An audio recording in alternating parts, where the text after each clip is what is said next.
Yung doon pa ako sa kabila, 2007, ipinasa kami doon sa asawa ko. Galing sa Agusan Sor. Dinala na naman kami dito ulit sa Bukidnon. Kasi galing kami sa Agusan, punta sa Bukidnon pagka 2004, pagka 2006, pinasa naman kami doon sa doon sa Agusan na naman. Galing sa Agusan 2007, binalik na naman kami dito. Kasi yung asawa ko palaging yung kami na mag-asawa, palagi kaming doon ina-assign sa yung mga medyo mahirap expansionan. Doon kami palagi ginano. Kami ang tagapag-buslot ng ng pasok ng expansion area. Doon kami palaging ina-assign. Yun, tapos doon kami sa Kitanglad, pinakaunang pumasok doon. May isang squad kami galing sa 89 na andun silang mga kasama namin na lang baman, yung squad na assign na unang papasok doon sa Kitanglad. May isa ngayon, naka-establish na sila ng masa doon sa Kitanglad, sa Kitanglad area. So, kami, yung sa 89 na mga hukbo, kailangan namin na i-expand ang Kitanglad. So, ang 89, kailangan malawak yung area niya. Binigay sa kanya na area yung Kitanglad Range, Mount Kitanglad. So, 2007, kami. May nauna doon na isang squad, yun ang pinakaunang pumasok. So, pag naka-establish na doon, masa, kontak, mga ganun, may GTO na doon, grupong tig-organisa na, nakapatayo na doon. So, pumasok yung mga doon sa committee sa front. Pumasok doon kami nag-meeting. Front level na ako doon. Member na ako ng front committee. So, pati yung asawa ko, front committee na siya. Kaming dalawa. So, ganun. Pinapadala kami doon sa Kitanglad. Galing sa Agusan Sor, punta sa 89 to Mount Kitanglad. Kasi 89, buong 89, kasama niyang binigay sa kanya na area yung Kitanglad. Ngayon, wala na. Yung ibang mga unit, yung Dario,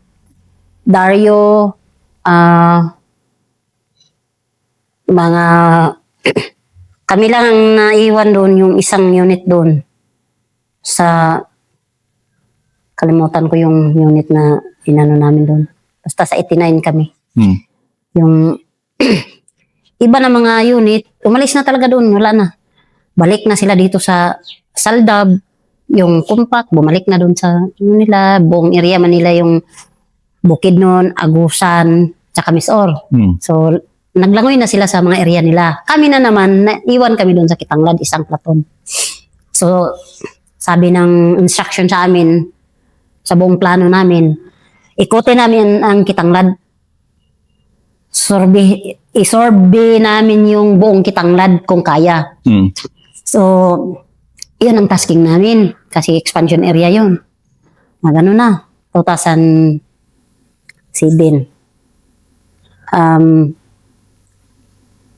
Isang buwan kami na mag-ikot sana. Ngayon, galing kami dito sa sitio Damitan, barangay Dalwangan, Malay-Balay. Galing kami doon. Gusto namin na ikutin lahat buong Kitanglad. So, kala namin, maliit lang yung ano doon, yung Kitanglad, bundok ng Kitanglad. Napakalaki, di ba? Napakalaki, sir. Anong diferensya ng Kitanglad sa Agusan na operate na area nyo? Mas mahirap dito. Dahil, Masyadong maraming mga ano ba, yung mga lake, ay ano ba, yung mga bundok-bundok ba, ganun. no, talagang bababa ka. Masyadong mataas yung aakyatin mo. Mm. So, maraming bundok na nakaganon. Akyat ka doon, baba ka na naman, akyat ka na naman, baba ka na naman. Ganun ang mga taglas-taglasin namin para makaikot kami. So, galing kami sa Damitan, ganun siya, mga February, January, January, December, doon kami nag-anniversary. January 3, galing kami sa Damitan. Ikot na naman kami, ikot sa Kitanglad.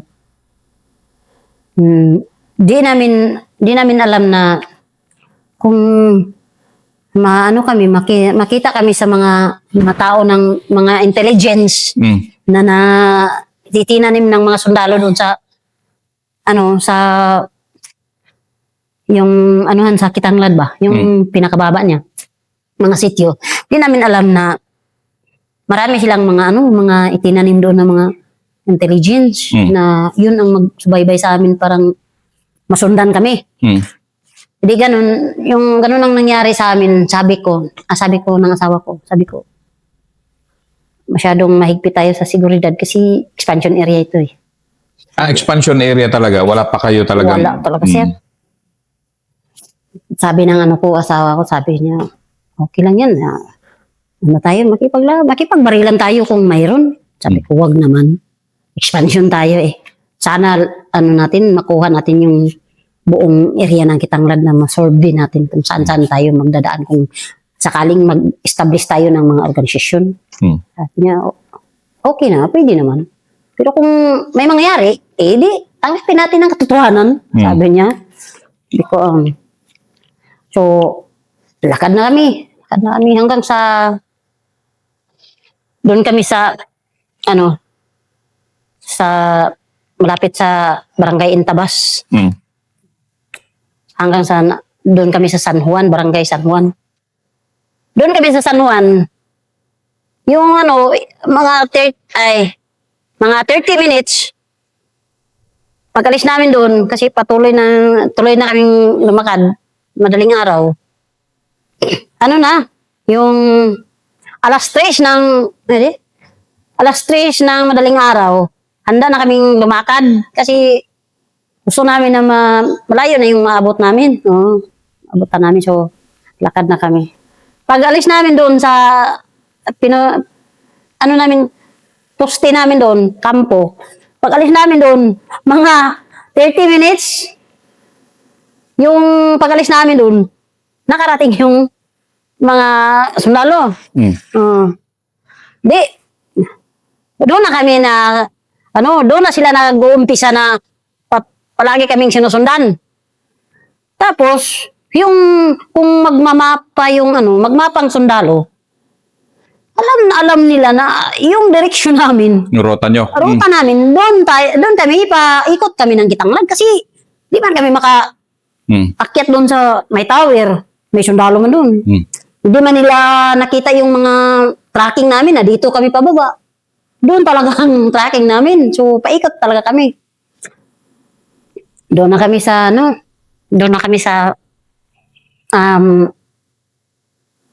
Silipon. Doon na kami Silipon. Akala namin yung mga tao doon, hindi magsusumbong ng mga sundalo. Kunwari kami na mga sundalo kasi yung asawa dati yung uniform, di ba? 7 colors. Yan ang ginagamit namin na para panglansis ba? Pakunwari na sundalo kami. Ginamit namin, nagkukumbat, nag-uniform. Yun ang ginawa. Ay di ngayon, pagdating, punta kami doon sa sityo Silipon. Sabi ng mga tao, kayo pala yung sinabi ng asawa ko na may sundalo na papunta dito sa sityo, sabi niya. Oo, kami yun. Pero hindi namin alam kasi hindi man namin alam yung asawa niya na Sundalo pala. intelligence pala. Nagsusumbong doon sa baungon. Sabi niya, kayo pala yung sinabi ng asawa ko na makarating dito, alagaan kayo, papakainin kayo ng Kasi may daw, mga kasama siya na pumunta doon na sundalo talaga. Hindi ngayon. Doon kami nahalata, hindi kami sundalo. Halatang halata kami kasi may mga babae. May mga babae. May yung igiban ba, galon. Plastic na pang-igib. Doon sa bag namin nakatali. Doon. May mga trapal. Di ba yung ang sundalo, yung mga bag nila, military bag. Sa amin hindi man, mga Highland. O ganun. Mga Highland, mga iba-ibang mga bag namin. So doon nakapag-isip yung yung matanda na babae. Sabi ng asawa niya, pag alis namin, nakarating yung asawa niya. Sabi ng asawa niya, may nakarating dito ng mga sundalo. Sabi niya.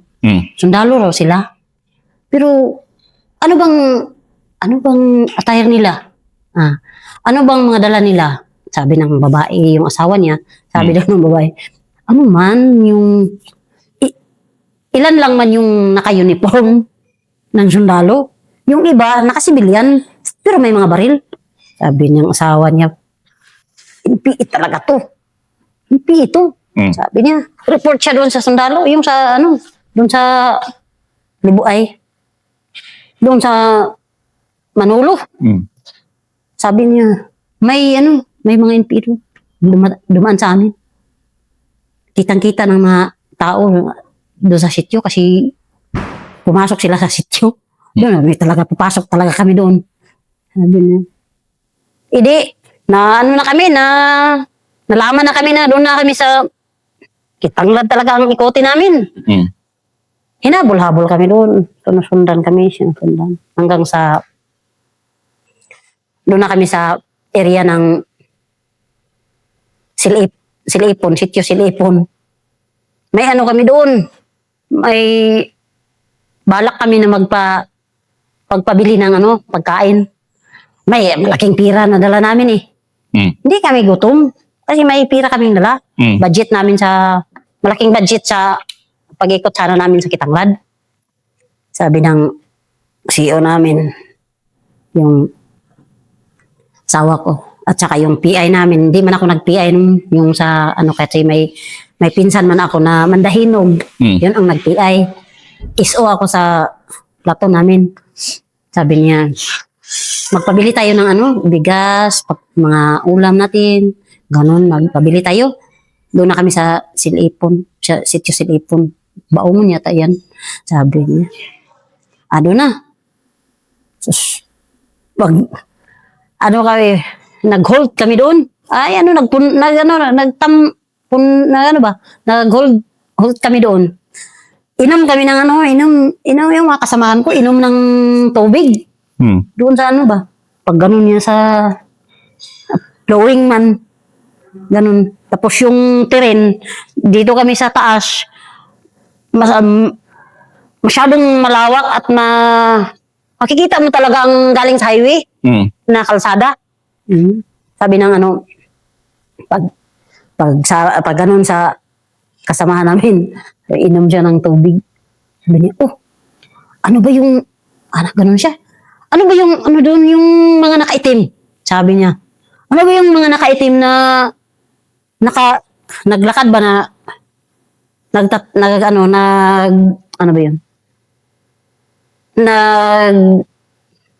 nagtapad sila lakad doon sa kalsada. So, nakaitim lahat. Si sundalo na yun eh. Naka-uniform na. Sabi ng asawa ko, gamitin yung Bino. Bino. Gamitin yung bino. Baka yun. Binabayno na nila doon. Sundalo. Kaaway. Sabi ng nagbayno. Kaaway. Pupunta dito. Kasi inanuhan na kami na maneuver na kami doon. Alam nila na doon kami makadaan. So doon na kami, maneuver na nila doon. May nagsunod sa amin na may nagmaneuver na kahit saan kami makita, may magmaneuver na sa bawat sityo. Ganun. So sabi ng asawa ko, magposisyon tayo dito. Sabi ng asawa ko, siya malang CEO. Posisyon tayo dito, doon tayo magposisyon sa medyo taas na terrain. Doon tayo. Sabi ko, huwag na tayong magposisyon dito kasi wala tayong pagkain. Hindi tayo nakapabili ng bigas. Ano nang gawin natin kung wala tayong pagkain tapos habol-habulin tayo ng kalaban? Gutom na gutom tayo eh. Wala tayong makain. Sabi niya, okay lang yan. Para barilan tayo ng para hindi sila palaging nakasunod sa atin. Sabi niya. Hindi sila palaging hahabol.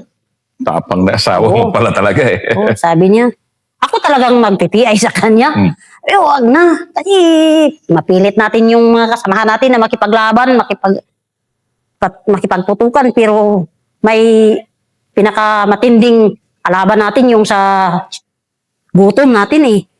Hindi pa natin alam kung anong marating natin doon. Baka may kalaban pa naman doon. Anong gawin natin? Wala tayong pagkain. Sabi ko. Ya, sige. Huwag na lang. Yung PI namin, hindi ba ako ang PI, pero direkta ako sa kanya makapagsabi kasi asawa ako eh. May mga ideya ako na pwede na naman yung aproban kasi naging official man ako doon sa plato namin. Kasama ako sa official nila. So, yun na yun. Sabi niya, sige, alis tayo, dito tayo adaan. Papunta tayo doon ng ilog punta tayo ng ilog hanggang sa akyatin natin yung bundok na yun. Wala naman kaming pagkain, sir. Lang kami, nagkain kami ng hilaw na saging, banana. Kain kami nun.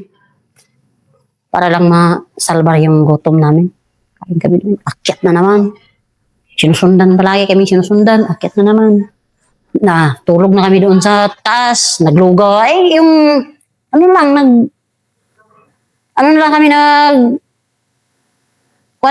Bigas. Kunting bigas na lang, may tubig na lang yung parang marami. Parang tubig lang lahat. Lulugaw na kami. Grabe rin Ngayon, sabi ng asawa ko, paano tayo makakain ng maayos dito eh. Sabi ko, kung napalaban pa tayo doon, masyadong, ang mga tao dito, ang mga kasama natin, masyadong pagod, may mga takot na sila kung napalaban tayo doon. Walang pagkain. Sabi niya, iyon naman. Sige, tuloy tayo doon. Sabi ng mga kasamahan ko doon, sige, ingat lang tayo kasi hindi natin alam yung sa unahan. Yun na yun. Karating kami doon wala na. Hindi namin nakapagpadala ng bigas. Punta na naman kami doon na naman kami sa ibang sityo. Pag nakarating kami doon, sabi ko, gutom na kami. Kumuha na lang kami ng sir, yung saging ng dol. Kami dol pala dyan sa Kitanglan. May malapit na dol doon. Kumuha kami. Sabi namin, na lang, kuha tayo ng saging. Di man tayo makapagbili ng bigas. Saging na lang, lang tayo, mag-ihaw-ihaw na lang tayo ng saging. Di na tayo palitin muna ng bigas. Sabi ko, di ito makaya kung ganito ang mangyari sa atin. Wala tayong baon na bigas eh. Sabi ko. Sabi ng PI namin, magpabili tayo ng bigas. Sige, bili. May pinapalalabas kami na sa hinintuan namin, doon kami naghinto, nagkampo, doon kami natulog, nanguha ng saging. Nagpa-planning kami na papalit ng bigas, 2 team. Isang team, pumunta doon sa masa para makapabili ng bigas. Isang team, pupunta doon sa isang masa para makabili ng bigas. So ngayon, hindi pa nakabalik yung team. na mga na pinapabili namin sa bigas. Di pa nakabalik. Na, yung tanghalian sabi ng asawa ko, magpa-recon tayo. Magpa-recon na. I-recon natin yung paligid Parang alam natin kung wala bang doon sa paligid natin. Baka meron sinusundan tayo. Sabi ng asawa ko, sige. Gutom naman kami. Wala man kaming bigas. May kung anong makain namin doon sa paligid namin. Mga ubod. Sabi ko, ubod ba yung mga bahi, yung mga doon. Sige, mag-ano lang tayo. Discarding lang tayo. Parang lang natin kung merong bigas ngayon, makadala sila. Bonus na natin yun. Makakain tayo. Pero sigurado tayo na hindi tayo makapagkain. Kung anong nangyari sa hindi pa nakabalik na mga team. Medyo takot na kami ba kung huli na sila. Ganun. Sabi nila. Pag nag-recon yung isang team, balik sila doon sa amin. Sabi nila, may kaaway doon. Doon sa pinustihan natin gabi. Hapon. Doon sa tinulugan natin na may doon, may nakarating kaaway. Sabi nila. Yung mga nagbili ng bigas, pabalik na. Hindi nila alam na doon na yung sundalo nakatambay, nakahold. Pero alam na nila na may pumasok. May sa amin, yung humabol. Kasi kita naman nila yung tracking. Ganun na sila sa daanan. Kasi alam nila na doon sa daanan ang sundalo dadaan. Sabi doon, pinano nila. Ikot sila doon, sabi niya, natin, sana hindi tayo mahuli. Sabi nila. Ganun. Pag nakarating sila doon sa amin, gabi na. 12 ng gabi. Sige, tayo. Magsaing tayo. Sige, ako na naman, hinati-hati ko na yung bigas para madala namin lahat. 2 sako na Sige, sa inyong squad yun, hati-hatiin nyo para madala natin ngayon. Tapos, ngayong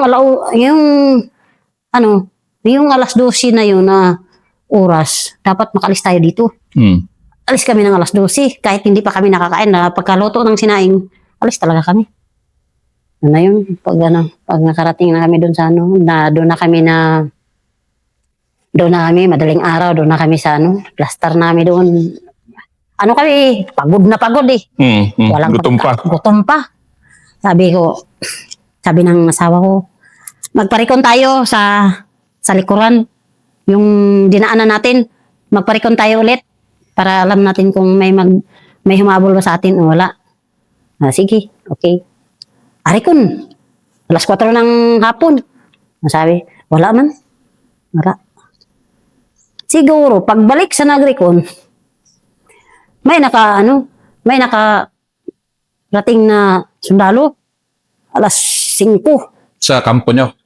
Doon sa na robingan, na-recon nila. Pero hindi nila naabutan. Kasi yun ang kung baga alis sila, yung sundalo na naman ang nakarating. Wala lang. Sabi ng asawa ko, okay. Pero hindi tayo masyadong kumpiyansa. Baka may sa atin, humabol. Sige. Pero mga tao namin doon, masyadong relax lang. Relax ba? Magtatawanan. Nila, malayo na to. Ganun. Nagsaing na kami. Ganun. Pagka, may masa na kaming guide. 2. Sige, papunta doon. Parang bili ulit ng bigas.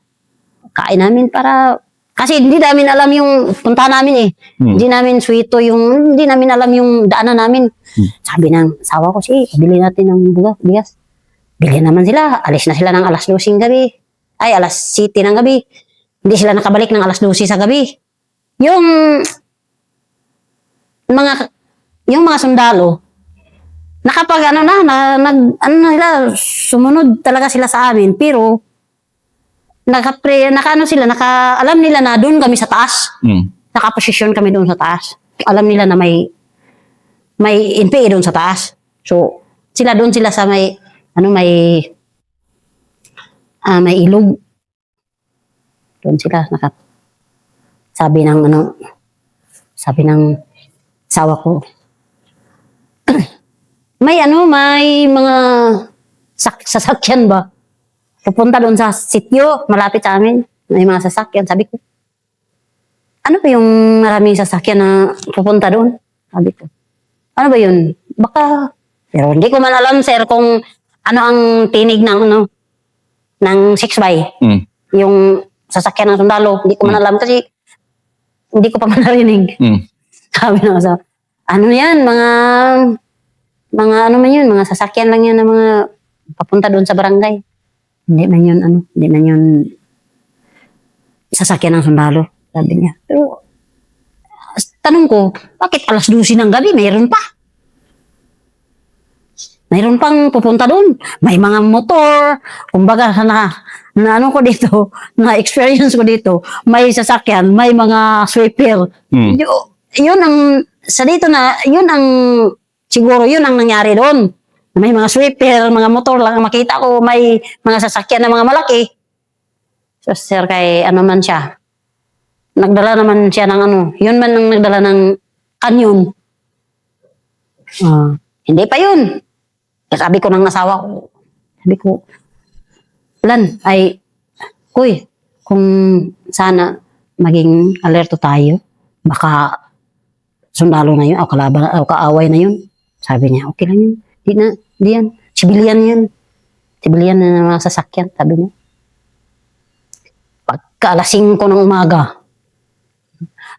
umaga, nakaposisyon naman kami ng terrain.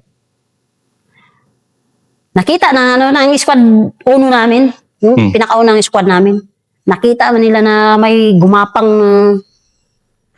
sundalo doon sa yung pilot. Sabi ko pilot. Gumapang at saka may nakita nila na mukha ba? Mukha na medyo na nakawira ng dahon ng kahoy. Ganun. Pagtingin ng taga squad uno namin. Binaril. Na nagsugod ng putukan. Barilan na kami doon. Sabi ng squad leader ko, sabi niya, alerto tayo dito sa taas. Kasi squad 3, ang squad 3, yun ang dito sa taas natin, likuran. Totoo naman yun na may nakapasok doon sa itaas pa namin. Tirin. Mas mataas sa amin na tirin. May isang team nakapasok doon. Kasi, nung alas 12 ng gabi, may marinig kami ng mga sasakyan doon. May gumapang na aakyat doon sa likuran namin na tirin. Gumapang na isang team.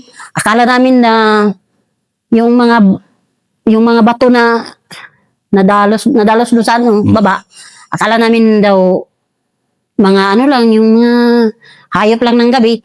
Yun ang sa bato. Sabi na, wala na. Mga siguro baboy, damo yung doon. Yan ang ang bato. Sabi. Doon sa baba namin, yung igibana namin sa tubig, tabay, sabi ng asawa ko, tingnan mo yun doon. Gapang. Meron. Positive. Nandun. Alerto na kami. Alas 12 ng gabi. Sabi ko, lahat ng mga gamit nyo, dapat nakahanda na kayo. Kasi sigurado ako, may putukan bukas eh. Sabi ko, di kayo magkumpiyansa. Sigurado ako, pagkabukas, may putukan talaga. May kalaban dun sa papel, dun sa libro. Sa lupa na naman. Di, mayroon. Sabi ko, yun ang basihan nyo. Dapat mag-alerto tayo eh. Wala lang. Magkalasing ko putok. Sabi ko, wala na. May nakadikit na doon sa nakapila na squad namin. May nakadikit na, may binaril na kasama namin, nasugat na dito. Dito sa tiyan, dito sa niya, sa kamay niya. Sugat na, sabi ng asawa niya. Muni, Mir, tulungan mo ako dito. Nasugatan na yung ano ko, asawa ko. May ano na naman ako, palagi man akong nakadala ng shawl, palagi ako nakadala ng mga silupin para for emergency, may itabon, automatic itabon ko ng ano, mga sugat. Parang bugutan na itali ng ano. Sabi niya, tulungan mo ako dito. Hindi ko na yung asawa ko. Plano ko, papunta ako sa kanila. Kasi, ano man ako, pwede man akong punta sa Squad 1, Squad 2, punta sa Squad 3, kasi, ano man ako doon. Hindi man ako regular na personnel doon sa bawat squad. Floating man ako, hasta kayong asawa ko. So, gusto kong pumunta doon sa Squad 2. Kasi yung Squad 2, pwede naman akong makipagbarilan doon. Grabe ka Sa talaga. kalaban, kasi gusto kong makapabuto para mawala yung kaba. Grabe. Wala yung kaba ko. Sabi ko ng asawa ko, punta ko doon sa Squad 2 kasi alam ko na yun ang makaharap sa kalaban. Ang Squad 3 wala. Hindi ko alam na may kalaban sa taas. Sabi ko, punta ko doon. Kasi tulungan natin yung Squad 1. Baka maano nang yung Squad 1. Hindi natin alam eh. Kung masyadong malapit na, kinagapang sila. Sabi niya, doon ka lang, dito ka lang. Pag tingin na, sabi ng kasama ko na babae, punta ka dito, Nick, kasi nasugatan niya yung asawa ko. Hindi na ako nakapag-barilan. Yun na lang ang inaano ko. Tinulungan ko na lang yung may sugat. Wala na ako nakapagputok. Sabi ko ng asawa ko, ikuman mo na yung sakwan. Sa Squad 1, alis na tayo. Baka maano pa tayo. Marami pang mangyari sa mga personnel natin. Kumana siya. Ganun. Withdraw na kami. May sugatan. Dinala na yung mga bag. Dinala na sa ibang mga kasama namin kasi may sugat na. Hindi namin alam na punta namin. Yun ang target na paanuhan sa paliparan ng Saan yun? Doon pala kami nakapunta. Di, pagkagabi, mga alas 3 ng hapon, doon na kami, pinutukan na kami ng kanyon. Medyo masyado akong takot sa kanyon eh, kasi doon sa Miss Or pa lang, kinakanyon-kanyon na kami. Kadalatan pa lang. Ngayon, sabi ko, masyadong takot ako sa kanyon. Sabi ng asawa ko, di ka dito sa akin nagtatago, nag-cover. Doon ka sa puno. Sabi niya, kasi pag nasugat ako, naisama ka eh. Doon ka sa... Sabi niya, alisin mo yung takot mo sa kanyon. Kasi ang kanyon, kung doon talaga sa'yo tama, ikaw talagang tatamaan. Pero hindi man, wala mang history natin na doon talaga tumama ang kanyon, sabi niya. Na may may dextrose pa ako. Na pasyente. Masyado akong stress. Hindi naman ako hindi na ako makatusok ng karayom doon sa kinabahan ako eh. Wag, alisin mo yung kaba mo para matulungan mo yung pasyente natin. Hanggang sa lumabas kami doon sa sa Talakag. Lumabas kami doon, pinababa namin yung pasyente. Doon nag-umpisa yung sa Mirayon, Barangay Mirayon, doon lumabas na yung ibang mga tropa namin, personnel namin. Sama namin na umalis na talagang nag-aul. Takot sa takot. Sa takot sa gira. Yun, alis na siya. Plano na naman kami. Hindi na kami maglakad. Gusto namin na hindi na kami maglakad. Parang naisip na namin na masyadong pwedeng mangyari pa sa amin. Marami pang mangyari sa amin ng mga putukan. Sabi ng asawa ko, kung pwede, na lang tayo. Maghingi na tayo ng tulong na may sasakyan. Sasakay lang tayo. Magpakuha lang tayo dito. Mirayon. Ginawa namin yun. Sakay kami. Hindi man namin kaya na ikutin ang Ikutin yung Siyang buwan na, Hindi pa kami kalahati. Sabi niya, sige, sakay na lang tayo. kuha sila ng sasakyan doon. Balik sila doon. Sakay kami. May mga masa, may driver na connection namin. Masa namin na siya talagang nag-drive ng sasakyan. Kunwari kami, mga tapasiro ng tubo yung gawin ng sukar, tubo. Kunwari kami. Yung baril namin, lapag namin doon sa sahig ng sasakyan. Doon namin ilapag, tinabunan namin ng trapal. Kami, nagpurong na naman kami ng mga damit na mga, yung mga sira na damit namin. Nagpurong kami, nagkukwentuhan kami na, kunwari, mga tapasiro kami. Kasi, dumaan kami doon sa highway. Kung may sa amin. Yun, dumaan. Sabi nila, may pulis doon sa Aglayan. Baka mapalaban tayo doon. Kung laban tayo na sumakay tayo. Laban tayo. Pagbarilan tayo. Sabi ng asawa ko. Sabi ko, sana wag nang mangyari. Kasi So doon lang kayo nakalabas. labas kami doon. Paglabas namin doon, balik kami dito sa sinabi kong Dalwangan area. Yan ang isa na namang ma-action na episode ni Corporal Takin. Aka Mira nung nasa 20 years pa siya sa loob.